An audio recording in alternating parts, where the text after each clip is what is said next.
하나님 말씀 시편 23편 1절부터 6절까지의 말씀입니다. 이 말씀 나누기 전에 저희가 다세모 지금 기간인데요. 다니엘과 새 친구 기도 모임에서 한 주에 하나씩 암송하는 말씀이 있습니다.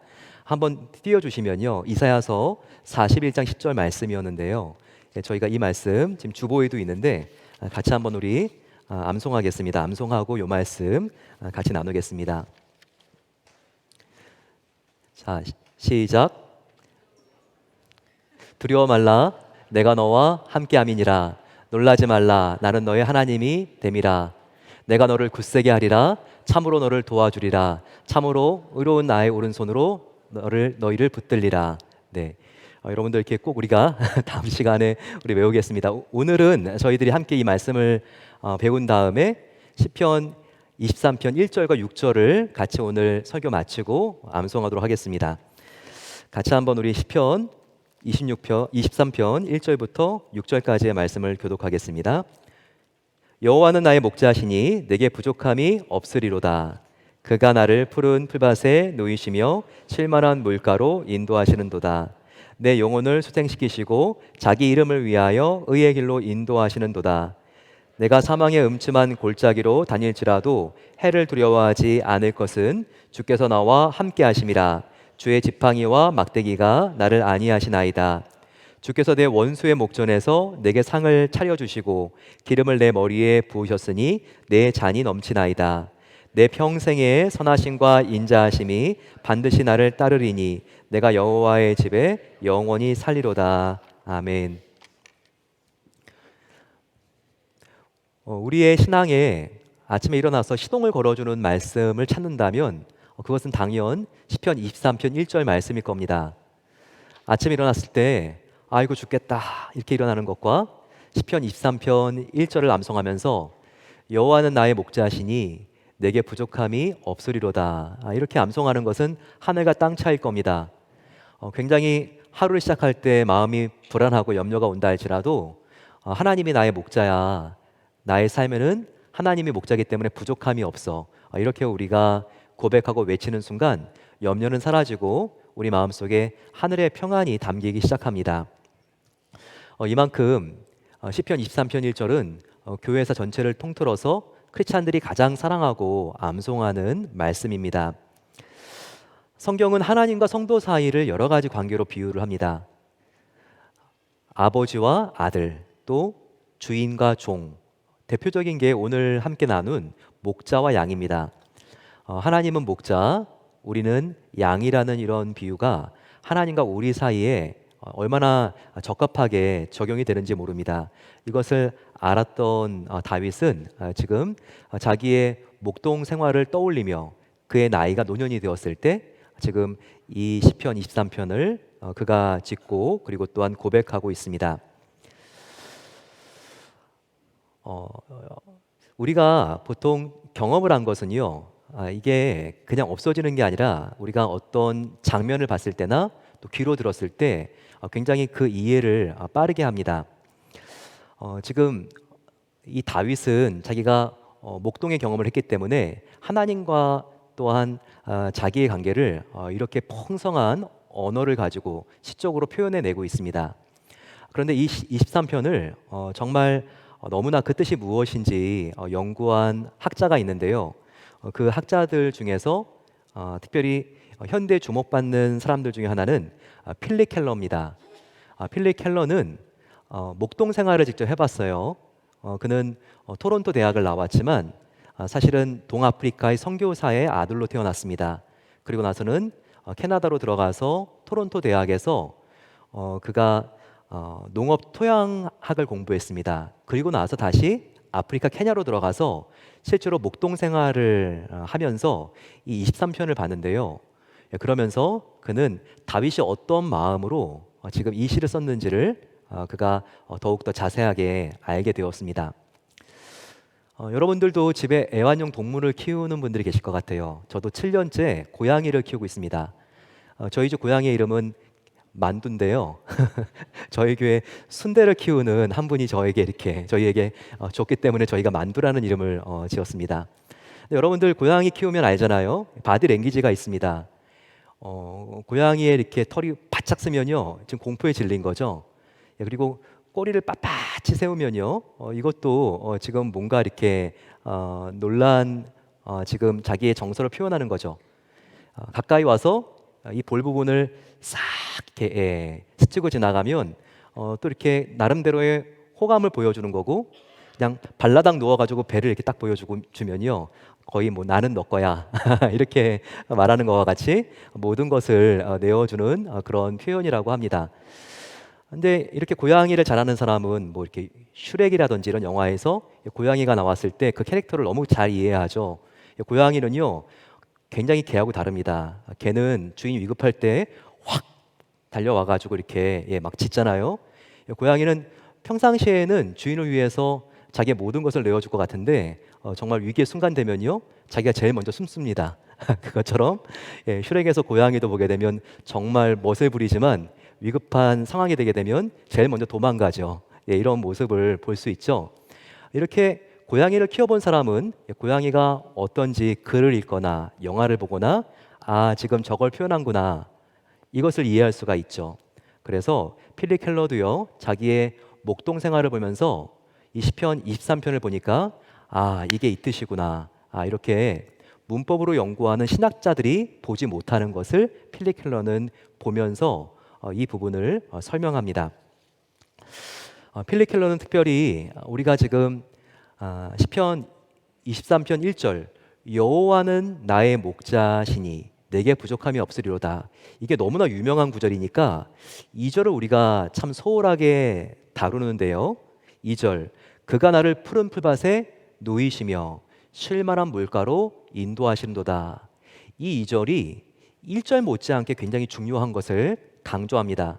왜냐하면 양이 어떤 습성에서 이렇게 지금 풀밭에 놓고 또 쉴만한 물가로 가는지를 안다면요, 왜 하나님은 선한 목자인지 1절을 정확하게 우리가 알 수 있기 때문입니다. 2절을 한번 보시게 되면요, 여기서 우리가 주목해야 될 단어는 누이시며, 그리고 또 하나는 쉴만한 물가라고 하는 단어입니다.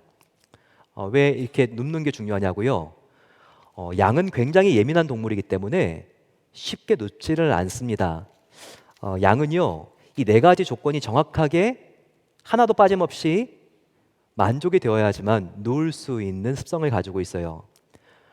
양은요, 첫 번째로 겁이 많기 때문에 두려움으로부터 완전히 벗어나지 않으면 절대로 눕지 않습니다. 그래서 누군가가 나를 보고 있는 인기척을 조금 느끼기만 해도요, 양은 절대로 눕는 법이 없습니다. 두 번째, 양은 사회적인 동물입니다. 그룹과 무리를 지어서 생활하죠. 그래서 뭔가 나하고 지금 갈등을 빚고 있고 불화 관계에 있는 다른 양이 한 마리라도 있으면요, 양은 절대로 눕지 않습니다. 세 번째, 뭔가 해충이라든지 파리들이 자기를 괴롭히고 있을 때 이런 고통의 순간에는 눕지 않습니다. 네 번째, 양은요, 배고픈 걸 견디지 못해요. 그래서 배불리 먹지 못해서 지금 배가 고파하고 허기지면요, 눕는 법이 없습니다. 즉 양은 두려움, 무서움, 관계적인 갈등, 그리고 허기짐, 이런 것으로부터 자유로울 때만 누울 수 있는 동물이라는 거예요. 그런데 이 네 가지 문제로부터 양이 해방될 수 있는 방법은 무엇입니까? 하나밖에 없어요. 그것은 선한 목자, 좋은 목자를 만나는 방법밖에는 없다는 겁니다. 첫 번째, 양은 겁이 많아서 두려움을 무서워합니다. 하지만 목자는요, 양이 두려워하는 바로 그 대상을 제거해 줄 수가 있습니다. 지금 이 양이 늑대 때문에 이렇게 떨고 있구나, 그러면 늑대를 쫓아줄 수 있는 게 목자라는 거예요. 또한 관계상의 갈등을 겪고 있어서 굉장히 스트레스를 받고 있는 양도 목자가 도와줄 수 있습니다. 필립 켈러는 양떼를 가게 되면 항상 늙은 암양이 있는데 바로 이 늙은 암양이 많은 다른 젊은 양들을 힘들게 한다고 그래요. 뿔이 있어가지고, 그리고 또한 자기의 존재감을 뽐내야 되기 때문에 그냥 들이박는다는 거예요. 그래서 이 암양으로부터 다른 양들을 지켜주고 또 이 양의 관심을 다른 데로 전환시키고 이런 역할을 목자가 한다는 겁니다. 그리고 목자는요, 파리와 해충들을 쫓아낼 수가 있고 또 모기에 물렸을 때, 병충해를 지금 입었을 때 양을 기름을 발라서 치료해 줄 수가 있습니다. 또 마지막으로 정말 좋은 목자는요, 정말 이 양에게 좋은 꼴을 먹일 수 있습니다. 아침 일찍부터 일어나서 정말 뭔가 이렇게 물과 또 풀을 먹어야 되기 때문에 이슬이 젖은 신선한 풀이 있는 곳으로 양떼들을 데리고 갑니다. 이런 좋은 목자를 만났을 때 양들은요, 비로소 안식할 수 있고 편안히 누울 수 있는 것입니다. 그런데 이 양은 성도들이고 목자는 하나님이죠. 하나님이 이렇게 저와 여러분들을 도와줄 수 있다는 것입니다. 하나님은 우리가 두려워하는 게 무엇인지 우리보다 잘 아십니다. 우리가 막연하게 두려워하는 것, 이 죽음으로부터의 공포, 또한 질병, 사고 이런 것들로부터 하나님은 우리를 구원해 줄 수 있는 유일한 구세주가 되십니다.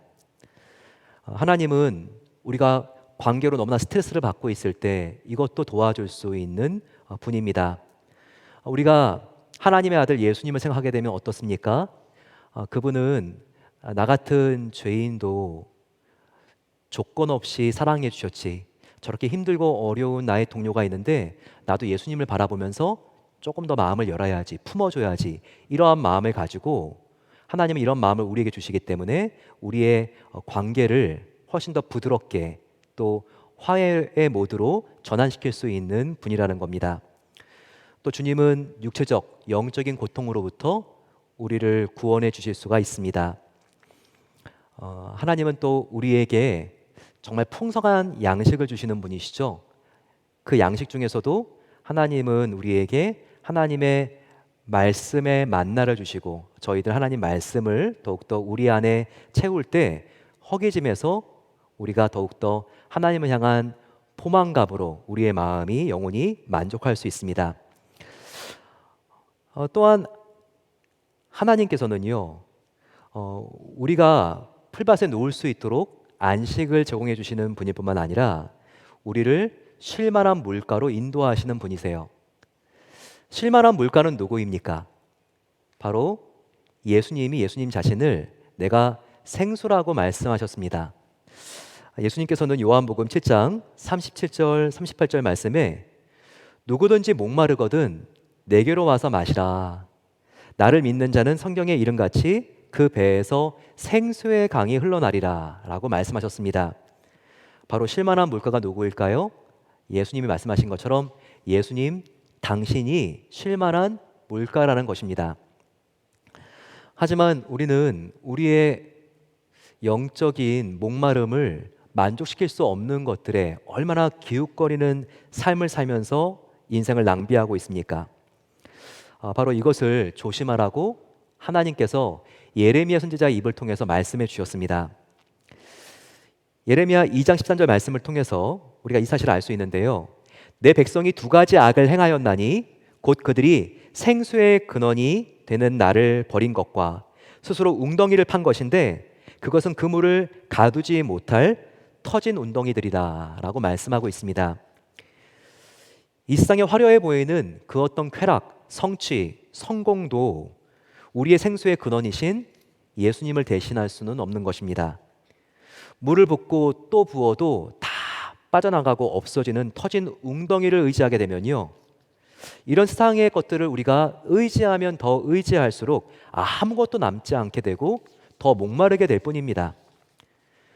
지금 혹시 우리는 나의 입술로는 하나님을 정말 따른다고 말은 하면서도 실제 마음의 중심은 하나님보다 더 추구하고 붙잡으려고 하고 놓지 않으려고 하는 것이 있습니까? 하지만 결국 이것이 터진 웅덩이가 된다는 사실을 아시나요? 이것을 추구하면 더 추구할수록, 집착하면 더 집착할수록 진정한 만족과 행복하고는 거리가 멀어져요. 더 남과 비교하게 되고 나의 삶이 더 어그리해 보이고 더 불만족스럽게 느껴지고 더 무의미하고 허무하고 절망의 늪에 빠지게 될 뿐인 것입니다. 하지만 예수님은요, 나만이 너의 그 지독한 영적인 기갈을 해소해 줄 수 있는 유일한 샘물이라고 말씀하셨습니다. 요한복음 4장 13절 말씀에 예수님께서 이 물을 마시는 자마다 다시 목마르려니와 내가 주는 물을 마시는 자는 영원히 목마르지 아니하리니 내가 주는 물은 그 속에서 영생하도록 솟아나는 샘물이 되리라 약속해 주셨습니다. 영생하도록 솟아나는 샘물, 바로 예수님 당신입니다. 바로 하나님은 저와 여러분들을 쉴만한 물가이신 예수님께로 인도하는 우리 영혼의 아버지십니다. 그 하나님께서 우리에게 주시는 축복이 우리의 영혼을 소생시키시고 자기 이름을 위하여 의의 길로 인도하시는 축복이라고 말하고 있습니다. 갑자기 우리 주변에 의식을 잃고 쓰러지는 사람이 있다면 어떻게 해야 되죠? 그 사람에게 심폐소생술을 해야 됩니다. 그 사람 기도를 열고요. 그리고 입에 공기를 주입하고 그리고 폐를 팍 펌프질을 해야죠. 이게 심폐소생술이지 않습니까? 저와 여러분들도 영혼의 심폐가 우리의 죄로 인해서 정지된 사람들이었다는 것을 성경은 우리에게 알려주죠. 그런데 하나님께서 죄로 인한 영원한 사망과 심판 가운데 빠져들지 않게 하기 위해서 우리의 영혼 가운데 심폐소생술을 했다는 거예요. 예수님을 믿고 구원받을 수 있는 그 은혜를 베풀어 주셨다는 거예요. 그래서 바로 이 의의 길, 생명의 길, 영생의 길로 우리를 인도해 주셨다는 거죠. 목자가 지금 죽어가는 양을 봤을 때 급하게 하는 심폐소생술을, 이 양을 살려낼 때 사용하는 방법이 있다고 합니다. 그것은 일단 뒤집어진 양을요, 어떻게든 살려내기 위해서 이렇게 그 양도 사람같이 막 이렇게 그 심장 부분을 막 누르면서 이렇게 압박을 주는 것이라 그러는데요. 양에게 가장 위험한 순간, 그것은요 뒤집어졌을 때라고 그래요. 근데 양은 균형을 잃고 뒤집어지는 게 좀 사람하고 다르다고 합니다. 우리는 비탈진 곳이나 아주 위험한 곳, 그런 높은 곳으로 양이 가면서 뒤집어질 것 같잖아요. 하지만 양은 오히려 평지를 가는데 발을 헛디디면서 좀 우묵한 홈이 패여져 있는 곳, 그런 데를 다리를 좀 잘만 밟으면서 그렇게 균형을 잃고 쓰러지고 뒤집어지는 경우가 많다는 거예요. 그러면 어떻게든 일어나려고 하면서 또 일어나지지는 않고 공포에 질리면서 이 양이 바둥거리다가 결국 질식사에서 죽는 경우들이 많이 있다고 합니다. 그런데 어느 경우에 이 양이 뒤집어지는가? 위장된 홈이 있는데 평지를 그가 이렇게 걸어가면서 넘어지는 경우, 또 한 경우는요, 양이 정말 털이 많을 때 그 시야를 가려서 양이 넘어지는 경우들이 있다고 합니다. 또 살찐 양들은요, 균형을 잘못 잡고 넘어지는 경우들이 있다고 그래요. 이게 무엇을 우리에게 느끼게 합니까? 그것은 정말 우리가 뭔가 섰다고 생각할 때 넘어질까 조심하라고 말씀하신 예수님처럼 신앙도 고난이 없을 때가 오히려 고난의 때보다 더 위험한 것을 알아야 됩니다. 고난이 없게 되면요, 간절함이 없게 되고 하나님하고도 더욱더 멀어지게 됩니다. 이럴 때 정말 조심해야 되는 것이죠. 따라서 저와 여러분들 정말 하나님 앞에 오히려 모든 일들이 문제가 없어 보일 때 더욱더 깨어 있으셔야 됩니다. 그리고 우리의 삶에 요즘 너무나 계속해서 위기가 온다. 이때는요, 오히려 하나님과 친밀해질 수 있고 우리 영이 소생할 수 있는 기회가 될 수 있다는 것을 놓치지 말아야 됩니다. 우리가 인생에 편안할 때나 또한 위태로울 때나 항상 깨어 있어 우리의 영혼이 소생하고 회복되고 부흥하는 놀라운 은혜가 함께 하시기를 소망합니다. 4절이 되면요, 앞에 1절과 3절하고 시간과 장소가 바뀌는 것을 필립 켈러는 발견했습니다. 이것도 목동의 경험이 있기 때문에 볼 수 있는 아주 중요한 시각인 것 같아요. 여기 만약에 영화를 찍는 카메라 감독이 있다고 한다면요. 이 사절부터는 앞에 좋았던 봄과 여름이 가고 이제는 늦가을에서 겨울로 들어가는 시점입니다. 그리고 장소도요. 모든 것이 평안하고 잔잔한 초원이 아니라 이제는 계곡과 어둡고 험산한 줄령으로 계곡으로 이제 들어가는 바로 이 초입인 것을 우리가 알 수 있습니다.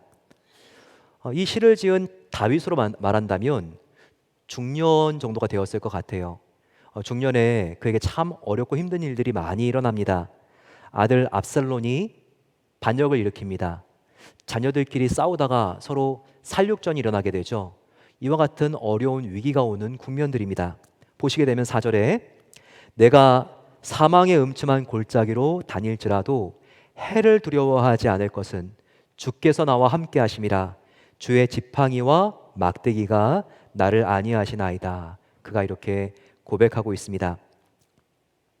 지금 초원은 끝나고 사망의 음침한 골짜기로 양들을 데리고 들어가고 있는 이 목자를 우리가 떠올릴 수 있습니다.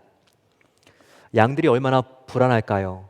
이 골짜기는 어둡습니다. 어디서 늑대와 이리가 튀어나와서 나를 물어갈지 모릅니다. 이런 죽음의 골짜기. 목회자들은요, 요 사절을 가지고 지금 곧 임종을 맞을 성도님들의 마지막 예배를 집례하는 경우들이 많이 있어요. 하지만 항상 그때 강조하는 것은 죽음 끝이 절망이 아니라 희망인 것을 강조합니다. 이 계곡과 골짜기를 지나고 나면 이것으로 끝나는 인생이 아니라 바로 그 끝에 예수님께서 두 팔을 벌리고 우리를 맞아주시는 죽음은 끝이 아니라 영원한 세계로 들어가는 관문인 것을 강조하죠. 이와 같은 설교처럼 죽음의 골짜기는 끝이 아닙니다. 새로운 영원한 시간대로 들어가는 출발인 것을 우리는 알고 있습니다. 그런데 이 골짜기는 비록 울퉁불퉁하다고 할지라도요, 저 높은 정상, 바로 우리가 가려고 하는 그 목적지로 우리를 안내하는 여정이라는 것을 잊지 말아야 돼요. 골짜기는 참 가는 것이 부담스럽고 어렵고 힘듭니다. 하지만 골짜기가 있지 않고는요, 정상으로 올라가기 위해서는 이런 몇 개의 골짜기를 통과하지 않고는 정상으로 올라갈 수가 없는 거예요. 마찬가지로 인생의 모든 골짜기라 할지라도 이 골짜기는 저 높은 곳에서 우리를 기다리시고 또한 맡기를 원하시는 그 하나님께로 가기 위해서 반드시 필요한 소중한 여정 중에 하나인 것을 우리는 잊지 말아야 합니다. 제가 미국에 간 국립공원 중에서 가장 잊혀지지 않는 공원은요, 몬태나에서 제가 봤던 그레이셜 파크입니다. 가보신 적이 있는지 모르겠지만 그레이셜 파크에 가게 되면 꼭 놓치지 말아야 될 곳이 하나 있는데요. 이게 도로인데 Going to the Sun이라고 하는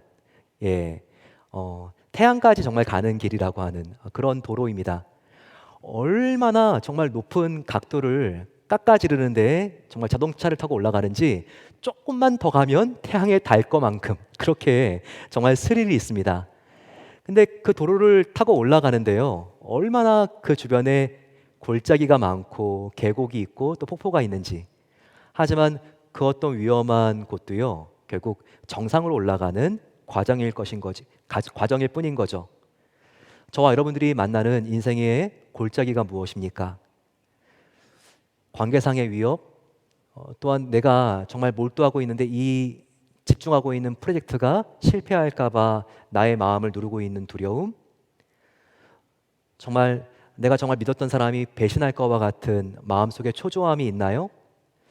하지만 이 어떤 골짜기를 할지라도요, 이미 하나님께서는 그 끝이 승리인 것을 예정해 놓으셨다는 겁니다. 주님을 붙잡고 나아갈 때 이와 같은 골짜기도 더욱더 하나님과 가까워지고 친밀해질 수 있는 지름길이 될 수 있다는 것을 우리는 놓치면 안 됩니다. 그런데 이 사망의 음침한 골짜기를 들어갈 때 양과 함께 가는 이 목자가 손에 꼭 쥐고 있는 게 있어요. 그것은 지팡이와 막대기라고 오늘 말씀이 우리에게 알려주고 있습니다. 막대기는 아프리카나 중동 지역의 목자들에게 있어서 짤막한데 호신용 무기입니다. 이 막대기는요, 갑작스럽게 맹수가 나타났을 때 그것을 던져서 공격하는 부메랑과 같은 무기라고 합니다. 그래서 목동들이 누가 이렇게 표적을 정확하게 막대기로 맞히나 이런 대회도 하고요. 실제로 양을 몰다가 돌 틈에서 코브라가 확 튀어나오면 정말 순간적으로 이 막대기를 던져서 제압한다고 합니다. 목동은요, 이 막대기를 항상 몸 가까이에 들고 다닙니다. 24시간 이 막대기를 꼭 쥐고 있다고 합니다. 그만큼 필수적인 것이 바로 이 목동의 막대기인 것이죠. 지팡이는 그러면 무엇일까요? 지팡이는 호신용이기보다는 양들을 인도할 때 사용하는 연장입니다. 뭔가 지금 어미하고 멀리 떨어진 새끼가 다른 양들 때문에 대열을 이탈했을 때 지팡이를 가지고 살짝 그 목덜미를 이렇게 든 다음에 어미가 있는 쪽으로 옮겨주는 역할, 바로 이 지팡이가 합니다. 이와 같이 지팡이는요, 온유하고 겸손한 돌봄을 의미하고 막대기는 내리치는 거기 때문에 힘과 권능을 상징한다고 합니다. 양떼인 우리와 함께 하시는 목자 하나님은 저와 여러분들을 힘과 권세의 오른팔로 보호하시는 것과 동시에 섬세한 위로와 돌봄의 손길로 인도하시는 하나님인 것을 우리는 알아야 합니다. 5절과 6절이 되게 되면요, 이제 위치는 훨씬 더 높아집니다. 그리고 늦가을과 겨울을 지나서 어느새 눈이 녹기 시작하는 봄으로 전환되는 시점입니다. 높은 정상으로 계곡을 넘어서 올라가는데 그 위에 정상은요, 평원이 펼쳐져 있습니다. 이 평원은 골짜기를 지나기 전에 처음 만났던 낮은 초원지대하고는 다릅니다. 마치 한국으로 말하면 고산지대에 있지만 그 위에도 평원인 대관령과 같은 곳일 겁니다. 거기까지 골짜기를 지나서 양떼들을 데리고 올라온 목자는요, 대관령과 같이 이제는 그 고산지대지만 평평한 곳에 양들을 풀어놓고 이제는 마음껏 정말 이와 같은 신선한 풀들을 먹게 합니다. 바로 그와 같은 이미지가 오늘 우리가 함께 보게 되는 5절이라는 겁니다. 주께서 내 원수의 목전에서 내게 상을 차려주시고 기름으로 내 머리에 부으셨으니 내 잔이 넘치나이다. 이렇게 고백하고 있습니다. 정말 계곡을 통과하느라고 수고한 양들, 그들에게 이제는 고산지대의 평원에 왔을 때 그들에게 상급을 주는 마음으로 수고했구나 나의 양들아, 이렇게 풀을 먹게 하는 기회를 주고 있는 이 목자를 우리는 발견할 수 있습니다. 그리고 이 목자는요, 양들의 머리에 기름을 바르고 있습니다. 이 기름은 무엇을 의미할까요? 바로 이 기름은 성령을 의미합니다. 성경에서 성령님은 기름으로 정말 여러 번 묘사가 되어 있는데요, 대표적인 게 요한일서 2장 20절 말씀입니다. 표준 새번역 번역을 보게 되면요, 이렇게 나와 있습니다. 여러분은 거룩한 분에게서, 즉 하나님께서 성령으로 기름 부으심을 받고 모든 것을 알게 되었습니다. 우리의 힘으로는 어쩔 수 없는 사람이나 문제를 만났을 때 우리를 공격하고 그와 같은 사람이나 문제들이 괴롭힌다 할지라도 하나님께서 우리에게 성령을 부어주신다면 저와 여러분들은 이와 같은 문제와 사람들로부터 보호를 받을 수가 있습니다. 양들도 특별히 해충들이 가까이 오게 되면요, 굉장히 생명의 위험을 받을 경우들이 많다고 합니다. 이 아프리카 지역에는요, 이 코파리라는 게 굉장히 이 양에게 위험한 존재라고 합니다. 양이 자고 있을 때 코 속으로 쏙 들어오면 이 코파리라고 하는 벌레는요, 양의 뇌까지 들어간 다음에 알을 낳습니다. 그러면 이 양이 심각할 때는 발작 증세를 일으키면서 그대로 쓰러져 즉사하는 경우들이 있다는 거예요. 이걸 예방하기 위해서 목동들은요, 타로와 유황으로 된 기름을 만듭니다. 그리고 이 기름을 양 하나하나에게 코와 귀 부분에 발라준다고 해요. 그래서 이 기름은 이런 해충과 벌레로부터 양을 보호해주고 지켜주는 역할을 한다는 거예요. 성령님도 마찬가지의 기능을 우리에게 해주시는 겁니다. 정말 우리를 압박하는 수많은 문제들이 있지만 하나님께서 우리에게 성령을 부어주신다면 저와 여러분들은 보호를 받을 수 있습니다. 성령의 기름 부으심이 충만하다면 사방의 문제가 밀려오는 상황 속에서도 우리는 지구의 평화와 만족을 느낄 수 있다는 겁니다. 그러면서 성령의 기름 부으심으로 우리의 성품에는 예수님을 닮은 성령의 열매가 자라기 시작합니다. 희락, 기쁨, 화평, 온유, 사랑의 열매가 가득하게 되면요, 사방에 우겨싸임을 당한 것과 같은 너무나 스트레스가 많고 힘들고 어려운 상황을 내가 지나고 있다 할지라도 내 안에 가득한 예수님을 닮은 사랑과 기쁨의 열매 때문에 우리는 다윗의 고백, 내 잔이 넘치나이다, 이 고백을 할 수가 있다는 것입니다. 성령의 기름 부으심이 있고 그 결과 성령이 충만한 상태가 된다면 우리는 내 잔이 넘치나이다, 내 머리에 주께서 기름, 성령의 기름을 바르셨으니 내 잔이, 내 영혼이 만족으로 넘칩니다, 이렇게 고백할 수 있다는 겁니다.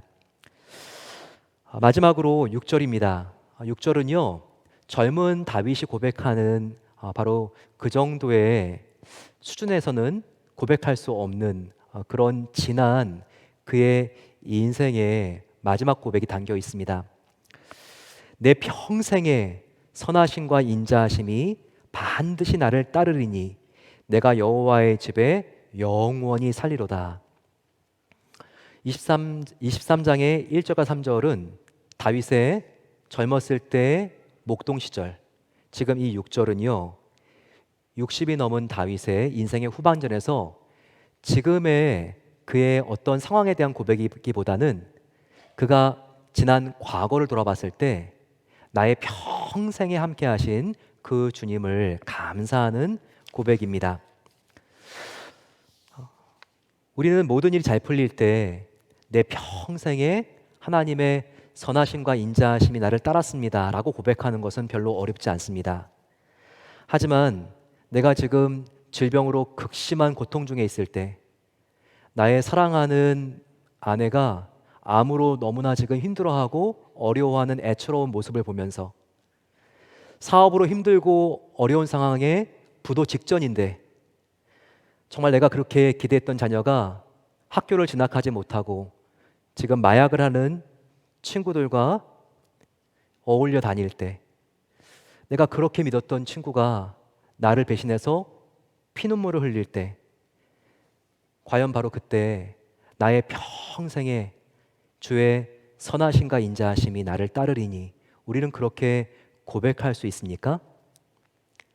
하지만 다윗은요, 이거보다 훨씬 더 심했고 훨씬 더 지독한 그런 상처와 인생의 고난 속에서 이렇게 6절과 같은 고백을 하고 있다는 거예요. 나의 평생에 하나님의 선하심과 인자하심이 나를 따르리니. 그는 과연 어떤 근거로, 어떤 이유로 이런 고백을 할 수 있는 것일까요? 바로 그 이유는 바로 그 뒤에 나와 있는 바로 이 절입니다. 바로 이 문제의 해답의 키는요, 바로 그 옆에 나와 있는 이 구절, 내가 여호와의 집에 영원히 살리로다, 바로 여기에 달려 있습니다. 여호와의 집, 이것은 건물적, 물리적인 의미의 성전만을 의미하지 않습니다. 여호와의 집은 하나님의 임재가 있는 모든 곳입니다. 특별히 하나님의 임재가 나의 영혼 가운데 비칠 수 있는 바로 나의 마음의 성전, 내면의 성전, 바로 이곳이 하나님의 집이 될 수가 있다는 거예요. 이것을 알았던 사도 바울은요, 고린도전서 3장 16절에 이 부분을 정확하게 알려주고 있습니다. 너희는 너희가 하나님의 성전인 것과, 이 말씀이 뭐죠? 너희는 너희의 마음이 하나님의 성전인 것과 하나님의 성령이 너희 안에 계시는 것을 알지 못하느냐. 바로 바울은 이렇게 우리에게 알려주고 있습니다.